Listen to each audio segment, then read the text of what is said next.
ஒரு நிமிட வாக்குத்தத்தத்திற்கு உங்களை அன்போடு அழைக்கிறேன். இன்றைக்கு கூட ஏசாயா 45 வேதம் சொல்கிறது, கர்த்தருடைய மகிமை வெளியரங்கமாய் மாறும், மாம்சமான யாவும் ஏகமாய் அதை காணுமா. எஸ், கர்த்தருடைய மகிமை வெளியரங்கமாய் மாறும்போது என்ன நடக்கும் ஐயா? சுனாமியை போல ஒரே நாளில் உங்கள் பொருளாதாரத்தில் ஒரு சடிதியான மாற்றத்தை அந்த மகிமை கொண்டு வந்துவிடும். மரித்து போன லாசருவை, அது 4 நாளாக இருக்கலாம், 40 நாளாக இருக்கலாம், நாரி போயிருக்கலாம், புரோஜனமாக ஏற்றவாக இருக்கலாம், அதை உயிர்ப்பிக்க செய்துவிடும். சமாரியாவிலே பாருங்கள், மிகப்பெரிய பஞ்சம். ஆனால் பாருங்கள், கர்த்தருடைய வார்த்தை எலிசா தீர்க்கதரிசி மூலம் வந்தது, கூடவே அவருடைய மகிமையும் வந்தது.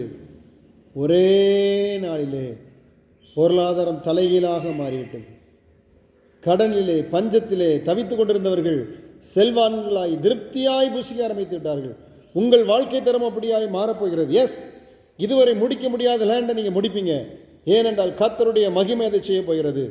பொருளாதாரத்தில் கர்த்தர் இன்றைக்கு அநேகர் உயர்த்த போகிறார். வரும் நாட்கள் உங்களுக்கு ஆசீர்வாதமாய் மாறப்போகிறது. 2025 அடைப்பட்ட கதவுகள் நீங்கள் திறப்பதை காண்பீர்கள். ஒதுக்கி வைத்த உங்களை எப்தாவா நீங்கள் இருக்கலாம். உங்களை கூப்பிட்டு கர்த்தர் தலைவராய் மாற்றப் போகிறார். எஸ், எந்த ஜனங்களை உங்களை ஒதுக்கி வைத்தாங்களோ அதே ஜனங்களை உங்களை கூப்பிட்டு எனக்கு தலைவனாயிரு, எங்களுக்கு தலைவனாயிரு என்று சொல்ல போகிறாங்க. வெட்கப்பட்ட இடத்திலே உங்களுக்கு கிரீடங்கள் தேடி வரப்போகிறது. ஹல்லேலூயா. நடக்க முடியாது நடக்கப் போகிறது.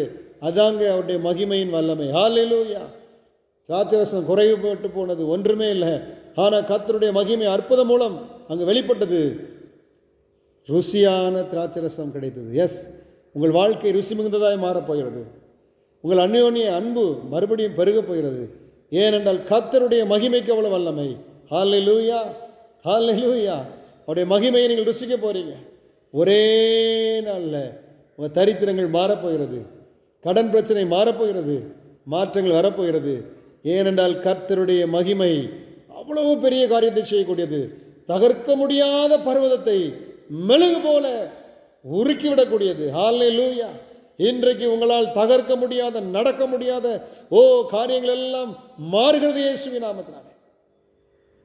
அவருடைய மகிமையை கொண்டாடுங்கள், மகிமையை துதியுங்கள், மகிமையை உயர்த்தி பிடித்துக் கொள்ளுங்கள். ஹல்லேலூயா. இந்த வார்த்தையை விசுவாசிங்க, உங்களுடைய வாழ்க்கையில் நடக்கும். ஏனென்றால் அவர் வாக்கினால் சொன்னதை கரத்தினால் நிறைவேற்றிய நல்ல தேவன். God bless you.